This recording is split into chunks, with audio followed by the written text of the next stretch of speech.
30 நாட்கள் நோன்பிருந்து இறைவன் கூலி தருகின்ற ரம்ஜான் பண்டிகை காலை விடிந்தால் மேலப்பாளையம் பஜார் திடல் பார்த்தீங்கன்னா அலை அலையாக மக்கள் எல்லோரும் பர்ச்சேஸ் பண்ணிட்டு இருக்கிறாங்க. என்ன விஷயம் அப்படின்னா, ரம்ஜான் வந்து ஒரு ஈகை பெருநாள், எல்லோருக்கும் எல்லாமும் கிடைக்கணுங்கிறதுக்காகவும் எல்லாரும் எல்லாத்தையும் பெறணுங்கிறதுக்காகவும் கொண்டாடப்படுகின்ற ஒரு பண்டிகை. ஜக்காத்தை கடமையாக்கி ஒரு மார்க்கத்துல இந்த வள்ளுவர் சொல்லுவது போல செல்வத்து பயன் ஈதல் என்பது போல செல்வம் எப்பொழுது தூய்மை பெறும்னா ஜக்காத்து கொடுத்தால்தான் தூய்மை பெறுங்கிறதுனால ஜக்காத்து கொடுப்பதை, இந்த தான தர்மம் பண்ணுவதை கட்டாயமாக்கிய ஒரு மார்க்கத்துல எல்லாரும் ஜக்காத்து கொடுத்து இன்னைக்கு பாருங்க எல்லார் கையிலையும் பொருட்கள், தெருவோர சிறு வியாபாரிகள் வரிசையா கடை போட்டுக்கிறாங்க. கிட்டத்தட்ட ஒரு 500க்கும் மேற்பட்ட கடைகள், எல்லா கடைகளும் வியாபாரம் நடந்துகிட்டு இருக்கு.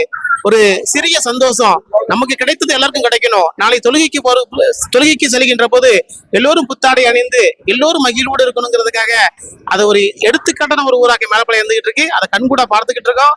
அந்த எப்படி சொல்லுது அப்படின்னா, சமத்துவத்தை நிலைநிறுத்துகின்ற ஒரு மார்க்கத்துல எல்லோருக்கும் ஏற்றத்தாழ்வு இல்லாம எல்லாரும் சமமா சரிசமமா மகிழ்ச்சியா வாழ வேண்டும் சொல்லிய மார்க்கத்துல அது என்ன சொல்லியிருக்கோ அதை நடைமுறைப்படுத்துகின்ற ஒரு மார்க்கத்துல கண்கூட பார்த்துக்கிட்டு இருக்கோம்.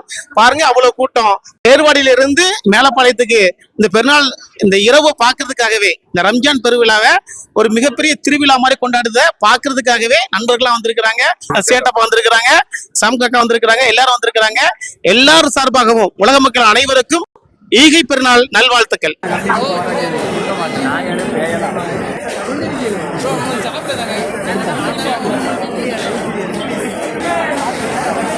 நேரம் வரேன்